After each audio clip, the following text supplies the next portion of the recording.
এত সুন্দরভাবে বুদ্ধি করে শুদ্ধি করে ভারতের কত এক্সপার্টদেরকে নিয়ে এমনভাবে সংবিধান পরিবর্তন করলো যে এই সংবিধানে কেউ হাত দিতে পারবে বলে এই প্ল্যানেটে কারো কোনো ক্ষমতা নেই, এই কথা আওয়ামী লীগ বিশ্বাস করত। জনগণ যখন জেগে যায় তখন এই যে ক্ষমতার যে ভারসাম্যগুলো, ক্ষমতার যে ম্যাগনেটিক পাওয়ার, অস্ত্রের যে ঝনঝনানি, গোলা বারুদের যে আতঙ্ক, টিয়ার শেলের যে বিধ্বংসী ক্ষমতা সব শূন্য হয়ে যায়, জিরো হয়ে যায়। জনগণের ইচ্ছাটাই সেখানে প্রতিফলিত হয়।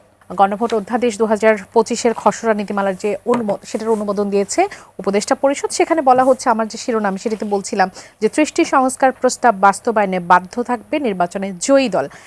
আপনার কাছে এটার মন্তব্য জানতে চাইবো যে আসলে বাধ্যটা আসলে অধ্যাদেশ মানতে কতটা বাধ্য থাকবে একটা জয়ী দল, আর যদি তারা না মানে সেক্ষেত্রে কি করার থাকবে?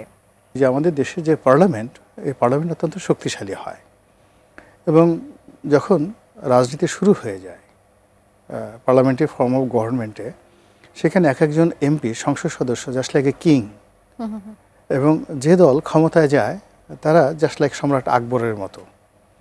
এরকমভাবে চলে আসছে সেই স্বাধীনতার পর থেকে আজ অবধি। কি প্রেসিডেন্ট, কি প্রধানমন্ত্রী, কি মন্ত্রী কিংবা সংসদ সদস্য, যখনই রাষ্ট্র ক্ষমতায় যায়, এখন যারা কথাবার্তা বলছেন তারা কেউই মানে অতীতে যারা ছিলেন এদের চাইতে দুর্বল ছিলেন না, অনেক অনেক শক্তিশালী তারা ছিলেন। তো কাজেই এখন যারা আছেন তারা এমন কিছু একটা জিনিস করবেন যেটা আগামীর জন্য বাধ্যবাধকতা তৈরি করবে। এটা দিবার স্বপ্নও নয়, অবাস্তব, অলিক, অসম্ভব একটা বিষয়। এটা একটা খেল, এটা একটা তামাশা, এটি গল্প, এটি একটি কবিতা, এটি এর বাইরে অন্য কোনো কিছু নয়। এর কারণ হলো আপনি দেখুন যে আওয়ামী লীগের মতো একটা বড় দল এত সুন্দরভাবে বুদ্ধি করে শুদ্ধি করে ভারতের কত এক্সপার্টদেরকে নিয়ে এমনভাবে সংবিধান পরিবর্তন করলো যে এই সংবিধানে কেউ হাত দিতে পারবে বলে এই প্ল্যানেটে কারো কোনো ক্ষমতা নেই, এই কথা আওয়ামী লীগ বিশ্বাস করত। এবং আওয়ামী লীগ বিশ্বাস করতো যে তারা এমনভাবে এই সংবিধান সংশোধন করেছে যে তাদেরকে যারা ক্ষমতাচ্যুত করার চেষ্টা করবে সঙ্গে সঙ্গে তাদের মৃত্যুদণ্ড কার্যকর হয়ে যাবে, এবং এই ভয়ে বাংলাদেশের একটা লোক টু শব্দ করবে না।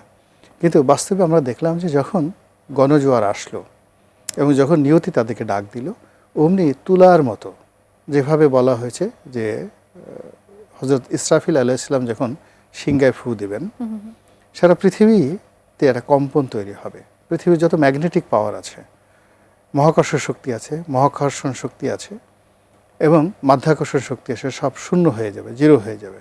হিমালয় পর্বত তুলার মতো উঠতে থাকবে, এরকম একটি অবস্থা তৈরি হয়ে যাবে।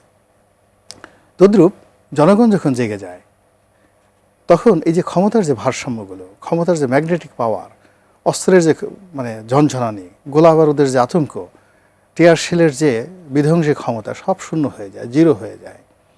জনগণের ইচ্ছাটাই সেখানে প্রতিফলিত হয়।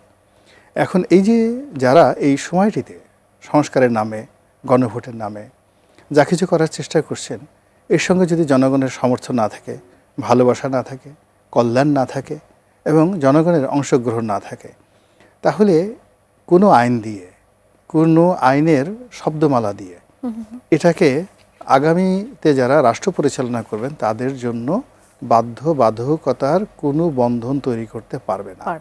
বরং আজকে যারা এই ধরনের কথাবার্তা বলছেন তাদেরকে এই সকল কথাবার্তা বলার জন্য লজ্জিত হতে হবে, ভাগ্য খারাপ হলে দুর্ভোগ পোহাতে হবে, অথবা তার চাইতেও লজ্জাকর অবস্থায় তাদেরকে আগামীতে পড়তে হবে।